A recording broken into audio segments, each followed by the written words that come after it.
right, let's talk about section A3 from a writer's reference. This section is entitled Reading Arguments. So we are getting ready to begin our own independent research for our argument paper. And so it's really important that you, you're aware of some things as you start reading your sources, you start investigating the topic. So that's what we're going to work on today with A3. The first thing that the text covers is recognizing logical fallacies.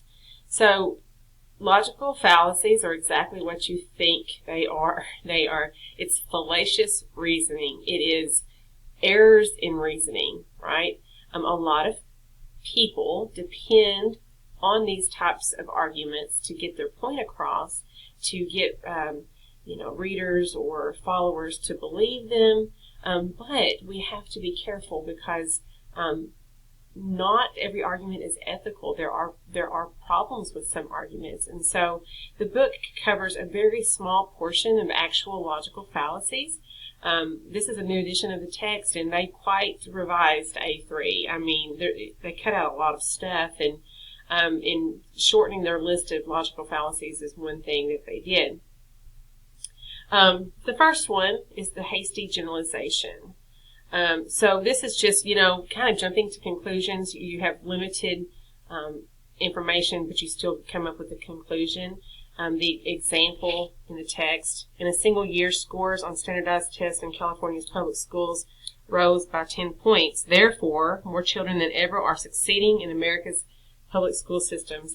Obviously, that doesn't make any sense, right? Because, that's just a little sample in California. It doesn't represent all of America. So that is a hasty generalization. And then stereotypes are a type of hasty generalization. Obviously taking, one sample and then claiming that everybody that, follows those same characteristics. For instance, all politicians are corrupt and children are always curious. Obviously not all politicians are corrupt and not all children are curious. So hasty generalizations about people, groups of people. Next is false analogy. This is a comparison that tries to compare two things that are really unrelated. So the example is, if we can send a spacecraft to Mars, we should be able to find a cure for the common cold. Obviously, those two things are not related. They might remotely deal with science, but space travel and medical issues are obviously not the same. The post hoc fallacy assumes that because one event follows another, the first is the cause of the second. So we say correlation does not equal causation, right? The example, since Governor Cho took office, unemployment of minorities in the state has decreased by 7%. Governor Cho should be applauded for reducing unemployment among minorities. This kind of doesn't even make sense. It doesn't explain what Governor Cho did, right, to get the unemployment to decrease. So his actually taking office and that number do not automatically connect. If he actually enacted policies or did something in his role as governor, then obviously it would go together. But just the fact that he is governor does not mean that is that good news is reflective of him and his work. The either or fallacy, this has many different names. False dichotomy is one of them. This is just, unfortunately, what happens a lot in society where we believe that we only have two choices. Just look at everything as very split down the middle with politics, but that's rarely true. We usually have more than two choices. So the fallacy is presenting something as if we only have two choices. The example, our current war against drugs has not worked. Either we should legalize drugs or we should turn the drug war over to our armed forces and let them fight it. And obviously those two choices are not the only choices to deal with the drug issue. The final one the book covers is the non sequitur, which is it does not follow, and I just always say it just doesn't make sense. It says when a statement or a conclusion is an assertion that does not logically follow what came before it. So the example, people should be allowed to drink at age 18 because they can vote at age 18. One thing doesn't really have to do with the other, so it doesn't follow.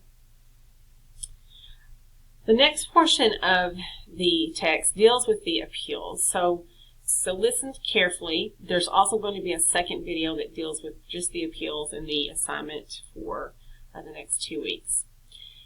So the appeals, it's a concept first noted by Aristotle. We're talking about ancient Greece here, when we did not have the written word so much as we had the spoken word. We had people getting up in the arena and doing these massive speeches.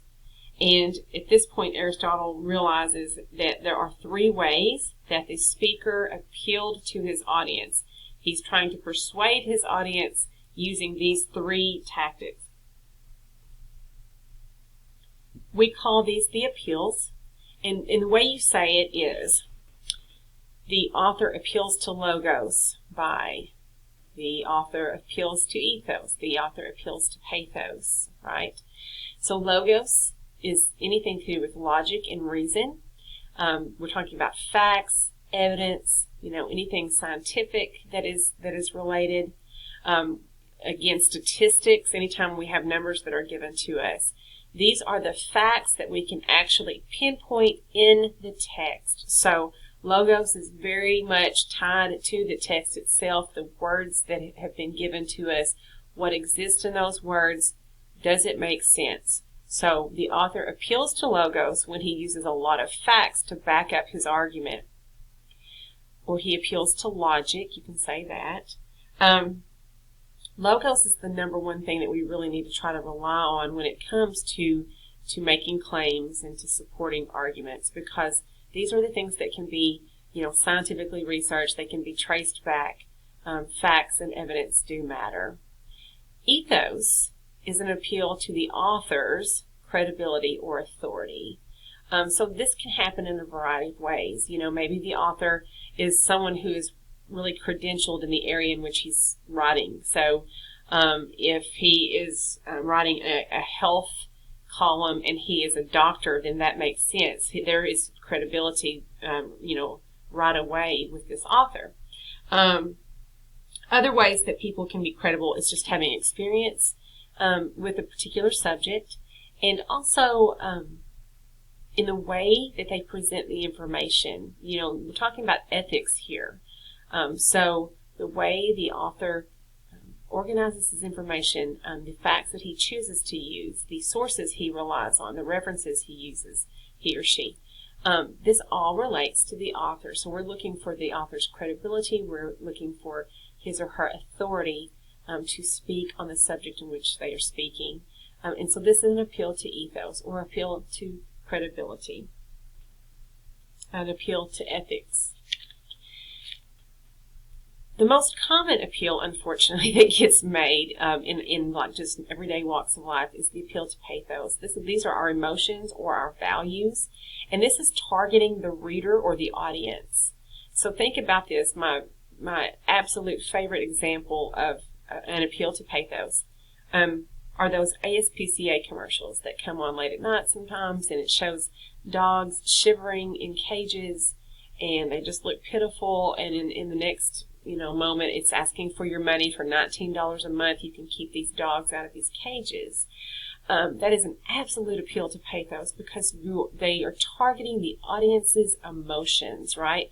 And in hoping to persuade the audience to start donating every month to help these animals out.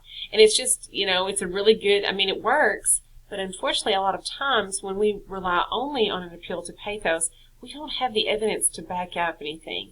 And this has really happened a lot in recent history with our politics, with the elections, with, because an appeal to pathos deals with, pride and patriotism and fear. A lot of things, decisions that people make are based on fear, right?